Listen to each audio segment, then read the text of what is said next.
Oh, I think we can get started. Hi, folks. Hello. I'll give you the friend that the song that my former son's preschool used to open with. There was a music teacher who used to come and play, and his opening number was, "Hello, friends, it's good to see you on this beautiful day."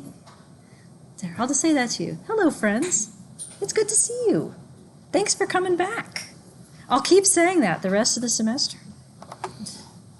We are ready to do some more general linear models on our way to clustered data, I promise. I promise we're going to get there soon. We have a little bit left in Lecture 2A and Example 2A, and then we'll talk about interaction terms. I just want to make sure that you all have some review of regular linear models before we stumble into harder versions for clustered data and multi-levels. So that's the objective here. So it should be a review, but I know that everyone here has been through different classes, so I just want to make sure that we hit all the bases. So we were doing an example, just a regular old single level regression model. This was example 2A.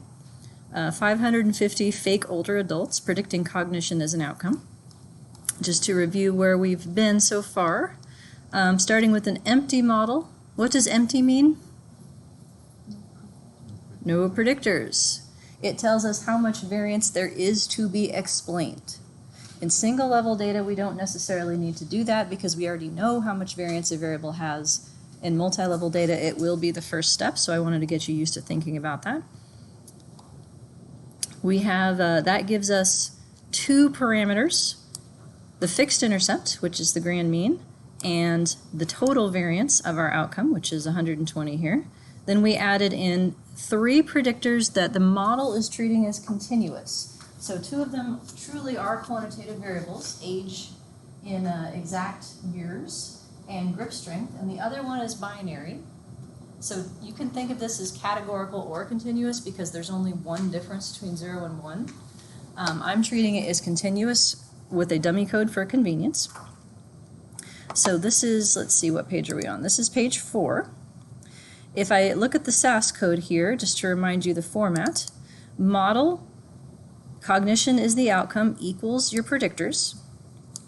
SAS by default does not provide an omnibus test of the model, otherwise known as your F-test for whether or not the model R-square is significant, so I'm asking for one here. The idea is that I'm combining each of the betas, beta 1, beta 2, beta 3, separated by commas to delineate how many degrees of freedom that is. And I get that test right here using denominator degrees of freedom, so it's an F rather than a chi-square. We then can interpret each of the coefficients, which we did before. Two different ways of calculating R-square. One is to look at the reduction in the variance. So for instance, it was 120, and now it's 109. So what it was minus what it is over what it was gives us approximately a 9% reduction. The fact that that F-test right here is significant says that that 9% is not 0. That F-test is shown right here in stated by default. The other way that we can look at R-square is to calculate what the model says cognition should be for each case based on the three fixed effects. Correlate that predicted column with the real one, and then square it, and that is also R-square. They will be very close in single level data. In multi-level data, they will start to diverge. So that will be an interesting new thing that we get to learn about. And then we did a new model that added two dummy codes to differentiate three groups.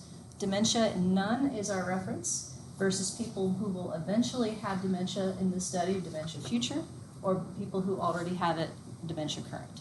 So I'm making none the reference. The first contrast is none versus future. The second is none versus current. And together, beta 4 and beta 5 we can think of as collectively the effective group. So this is another instance in which we would want to ask for a multivariate omnibus test for those two things put together. If you took a NOVA, you guys take a NOVA? Or had it at some point? Maybe? Yes? You learned about this as like an omnibus main effect. When you have more than one more than 2 levels of a variable, you get this as part of your output. That's what we're talking about here. I just want to generalize this concept because it's useful for other types of predictor variables, not just grouping variables. So in SAS, we'll start there and then I'll show you what it looks like in Stata. We're picking up 2 fixed effects here, beta 4 and beta 5, and I have 2 different f-tests that I'm asking for. The first one lists all 5 of my fixed effects, so beta 1, 2, 3, 4, 5. That is the model R-square test. So it's a 5 degree of freedom f-test that I'm asking for. On the whole, do these 5 effects give me a significant R-square? The second one is asking about the unique contribution of these 2 contrasts for group. So it's lumping together beta 4 and beta 5 and testing that against 0. So you can think of this in 2 different ways. You can think of this as the omnibus main effective group, or you can think of this as the change in R-square relative to the previous model. In this case, it's the same thing. In Stata, scrolling down here, I have a test statement that does the same thing. So rather than commas, you have to differentiate each fixed effect with a set of parentheses and what you're holding it equal to. So equal 0 is sort of the implicit in SAS, explicit in Stata. Remember what this small thing is? Someone asked me about this last week. The bane of my existence? Degree of freedom thing, yes, because even though I said, I'd like to use T's and F's, please, I'd like to have denominator degrees of freedom, you have to remind it every single other thing you ask for to keep using them. So that's what the small option does there. The rest of this is asking for predicted means for each group. So this is how we would get the group mean after controlling for age and grip. So this is holding age and grip at their centering points implicitly. I'm also asking for the pairwise differences here. 2 of them are given by the model directly, and the other is a linear combination of beta 5 minus beta 4. And SAS looks the same, just without the math symbols between it. We don't have the plus signs or the multiplication signs, but the variables referring to the betas and the values that go behind them are the same. So I think that was where we left off, right? Okay. So questions on any of that? By the way, this drives me nuts that it lists every separate limcomp statement in its own thing. So I'm probably going to paste in SAS output instead because they're all in one box and it takes up a lot less space. Unless anybody knows how to fix that. Any advanced data users know how to fix that? Nope? Okay, well then that's how I'll fix it. I'll just go around it. So I'm going to give you, the last model here is the same model, but to show you how the code looks different if you let the program treat group as a categorical variable rather than making the dummy code yourself. Same exact model, same variance explained, different parameterization. So in SAS, to start with, I am listing dem group on the class statement. That is telling SAS that I want it to make the dummy codes for me to differentiate the 3 groups. I'm adding a format that I made earlier, which is value labels. That way it prints which group is which on the output to help me out.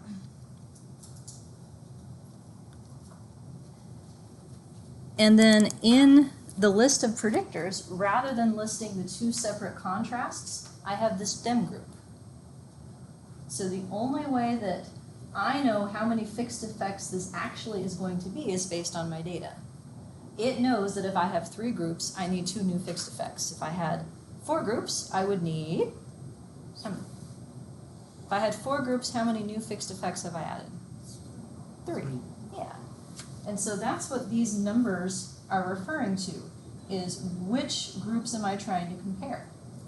So I have to provide some sort of value. Everywhere in this code that you see dem group, I need 3 numbers. because it has to know how to treat each of the individual groups and whatever I'm asking it to do. So I'm literally listing the two contrasts here that I want to represent as fixed effects. The difference, -1 versus 1, these have to sum to 0. Any group that is at 0 is being disregarded. So this is the difference between none and future, and this is the difference between none and current. I could have listed any of the possible group differences. Doesn't matter which ones. I just need 2, because the third is implied. Everywhere else on the page that you see dem group, then you see examples of either asking for group-specific means, in which case you'd see a 1 for the group that you're talking about and a 0 for the groups that you want to disregard. Anytime you're asking for group contrasts, it switches to this -1, 1 pattern. If you want to lump groups together, for example, if I wanted to contrast the mean of the none group with the average of the other two groups, I can do that because I just have to make sure that the average sums to 1 here. So in this case with 2 groups, it's easy to do with 0.5. Otherwise, I can use a divisor option to make it do the math for me to figure out what the numbers should be to include all the groups. So in SAS, by default, the highest group numerically or the last alphabetically is the reference.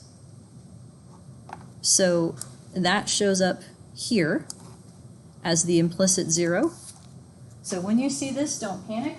What that means is that the intercept is now conditional on the reference of current. So it's changing which of the 3 groups is the "you are here" sign in the model, but otherwise everything works the same.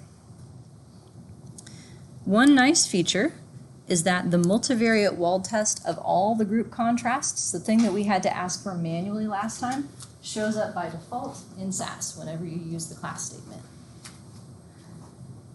Analog to that for Stata folks, IDOT.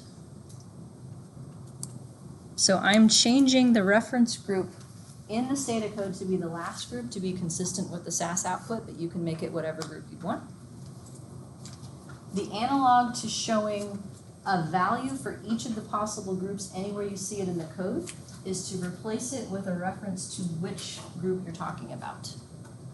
So if you want to turn group 1 on, you put a 1 there. If you want to turn it off, you put a 0. And so these prefixes go with the values of the grouping variable in the data set. Stata does not provide an omnibus main effect by default, so you have to ask for it, and that's this one right here. So contrast, that's my 2 degree of freedom F test for whether there is any effective group. So it's lumping the 2 contrasts together to get that. So that still gives me the model one. The group one then shows up down here. And the rest of it uses margins to get predicted values for each group as well as pairwise differences. So it's a little bit less code relative to what you have to do in SAS, which is convenient. More output, but less code. So that's all we had to do with that. Questions? Yes, sir. In SAS, how I choose the group whatever I like as reference group?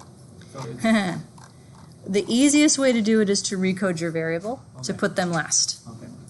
Because you can, in a recent version of SAS, it allowed an option to change what the reference group is, but then that change, it doesn't trickle down to these numbers. So it's logically inconsistent and really confusing. So just take the last, make it the last group. Okay. That's how I would do it.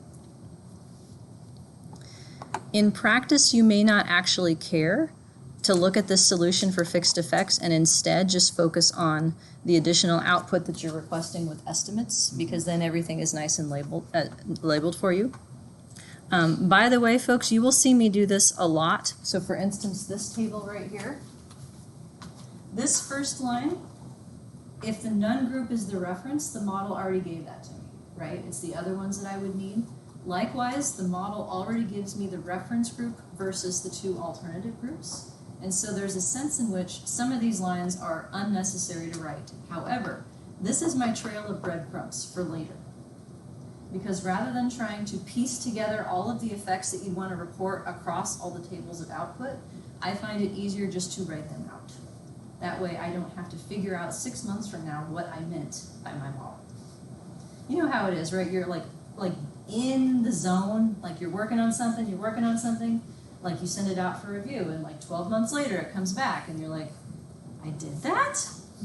I have no memory of this project whatsoever. And you open up your syntax and it's like, huh, what? This is insurance against that. You figure it out once and you leave yourself a trail of breadcrumbs, even if some of these lines are, strictly speaking, unnecessary. So that's why I do it. All right, other questions? All right, well, let's call that one done. In the lecture, I had additional examples of what it would look like to do these sorts of things with a 4-category variable. So you just need as many columns as you have groups. So if you have a 4-category variable, there would be 6 possible pairwise comparisons instead of 4. You get 3 of them by default. The other 3 you got to ask for, as well as any additional comparisons that you want.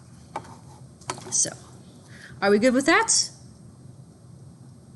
Okay, any more questions before I shut this down? All right, new topic. Yes, still streaming, good. So let me ask you a question.